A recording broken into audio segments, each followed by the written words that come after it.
আরও একটা দিন শুরু হয়ে গেল। এই তো সেদিন ২০২৬ সাল পড়ল। আজকে ফেব্রুয়ারি মাস শুরু হয়ে গেল। আর এখানে মা বানাচ্ছে হচ্ছে ছানার ঝালের জন্য ছানার বড়াগুলো।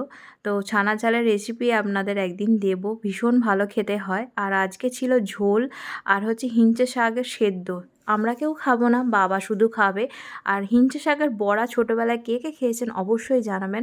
আগে তো আমি চুরি করে করে খেয়ে নিতাম, এত পছন্দ ছিল। আর এখন সেদ্ধটা খেতে পারি না, বড্ড তেতো লাগে। আর আজকে হালকা পাতলা রান্না বান্না হচ্ছে, কারণ দুদিন বাদেই হচ্ছে শিবরাত্রি, সেই কারণে একটু তখন উপোস টুপোস যাবে, একটু লুচি টুচি খাওয়া হবে। ওই জন্য আজকে অনেক দিন পরে আমাদের বাড়ির কালীবাড়ির ওখানে গেছিলাম, ভীষণ ভালো লাগছিল। তারপরে একটু দোকান থেকেও ঘুরে আসলাম, মান্নাবাবুর সঙ্গে দেখা করে আসলাম। আজকে একটু দোকানে একটু বসে, বেশিক্ষণ বসিনি, ওই ৫-১০ মিনিট বসে চলে এসেছিলাম। আর ছেলে যায়নি বলে ওই জন্য একটু শান্তি। তারপরে দুপুরবেলা খাওয়া দাওয়া করে এখানে মেখেছিলাম হচ্ছে পিয়ারা। আমি খেয়েছিলাম সেই দীঘাতে গিয়ে পিয়ারা মাখা, সেরকম মাখা তো হয়নি, কিন্তু বাড়িতে যেরকম পেরেছি ওরকম আর কি মাখার চেষ্টা করেছি।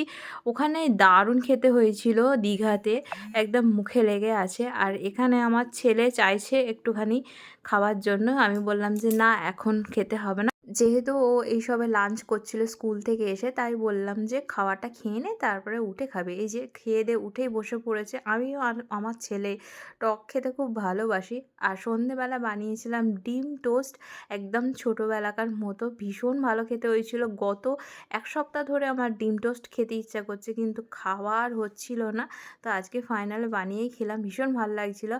আর লাস্ট সিজনের কড়াইশুঁটির কচুরি বানাবো, ওই জন্য বেশি করে পুরটা বানিয়ে রেখে দিচ্ছি। ওই শিবরাত্রির দিন আর কি বানাবো কড়াইশুঁটির কচুরি, ওই জন্য এখন থেকেই বানিয়ে রেখে দিলে সুবিধা হয়।